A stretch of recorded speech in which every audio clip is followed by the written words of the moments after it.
तो next point है इसमें फोटॉन्स के रिगार्डिंग कि photons are emitted with spectrum of kinetic energy. मतलब जो भी मान लीजिए किसी मेटल पे आपने फोटॉन्स इंसिडेंट किए तो उस मेटल में से जो फोटो इलेक्ट्रॉन्स निकलेंगे उनका एनर्जी सेम नहीं होगा, वो ज़ीरो से एक मैक्सिमम वैल्यू के बीच में होगा। In which kinetic energy of photo electrons lies between zero and maximum value which is called Kmax।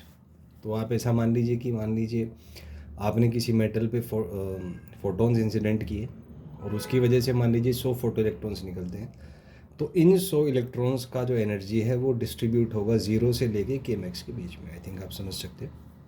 सो अगर हम बात करें K is the kinetic energy of electron and Kmax is the maximum kinetic energy of photo electron, तो K जो है वो zero से Kmax के बीच में होता है। ये एक फोटो इलेक्ट्रॉन्स का एनर्जी डिस्ट्रीब्यूशन इस तरीके से होता है। अब कॉमन सेंस की बात है, since there is a spectrum of kinetic energy, उन इलेक्ट्रॉन्स का एनर्जी का एक स्पेक्ट्रम है, ज़ीरो से Kmax के बीच में है। और हमें पता है काइनेटिक एनर्जी होता है हाफ m²।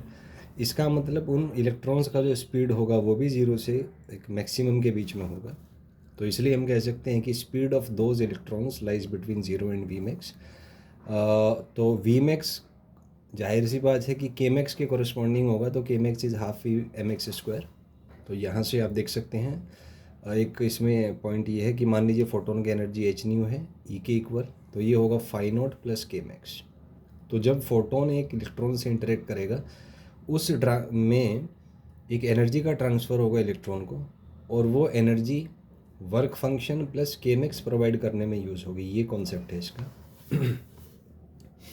यहाँ से हम कैलकुलेट करेंगे तो यहाँ से हम कह सकते हैं कि Vmax² is equal to Vmax आ जाएगा यहाँ से √2 Kmax/m। तो यहाँ से आप मैक्सिमम स्पीड जो है वो निकाल सकते हैं। आगे इसमें डिस्कस करेंगे अपन Vmax और Kmax का ग्राफ। तो क्योंकि √Kmax है तो ग्राफ पैराबोला होगा और Kmax की तरफ टर्न करेगा, तो ऐसा ग्राफ आएगा। आइए अब इस पर क्वेश्चन डिस्कस करते हैं। 3 मेटल्स आपको दिए गए हैं ABC, जिनके वर्क फंक्शंस हैं 2 electron volt, 3 electron volt, 5 electron volt respectively. Then find first question is work function of metal in joules. तो 1 EV में होते हैं 1.6 × -19 जूल, तो आप कन्वर्ट करके निकाल सकते हैं। Second is find threshold frequencies of metal.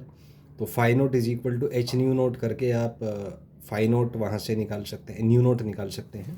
Third, which metal has maximum threshold frequency. तो जाहिर सी बात है कि जिसका वर्क फंक्शन मैक्सिमम होगा उसकी थ्रेशोल्ड फ्रीक्वेंसी भी मैक्सिमम होगी, तो इसमें C आ जाएगा।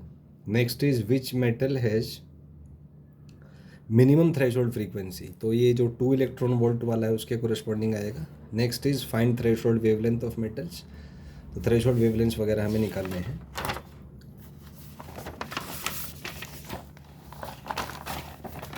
तो इसमें जैसे फर्स्ट पार्ट है 7th is which metal has minimum threshold wavelength.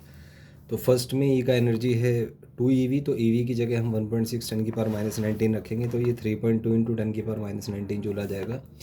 अगले का 3 इलेक्ट्रॉन वोल्ट है, तो इसको रख के यहाँ से 4.8 × इतना। नेक्स्ट में 5 EV है, तो EV इज़ 1.6 10⁻⁻19 जूल।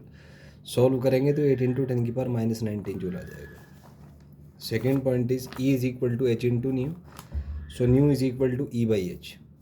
तो यहाँ से आप जो है थ्रेशोल्ड फ्रीक्वेंसी निकाल सकते हैं कि थ्रेशोल्ड फ्रीक्वेंसी कितना होगा मिनिमम के corresponding. Next is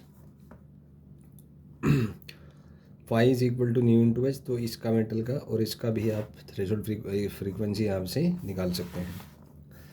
next is C as maximum frequency. Common sense की बात है, जिसका वर्क फंक्शन मैक्सिमम है उसका थ्रेशोल्ड फ्रीक्वेंसी भी मैक्सिमम होगा। Fourth is minimum threshold frequency A के लिए होगा क्योंकि उसका वर्क फंक्शन मिनिमम है। Next is threshold wavelength. तो E is hc/λ। So lambda यहाँ से hc/E आ जाएगा। तो इस वैल्यू को पुट करके आप A हो तो उसमें एनर्जी है 3.2 × 10⁻⁻19। तो इसका जो थ्रेशोल्ड वेवलेंथ आएगा वो 6 × 10⁻⁷ मीटर आप कैलकुलेट कर सकते हैं। नेक्स्ट इज B के लिए।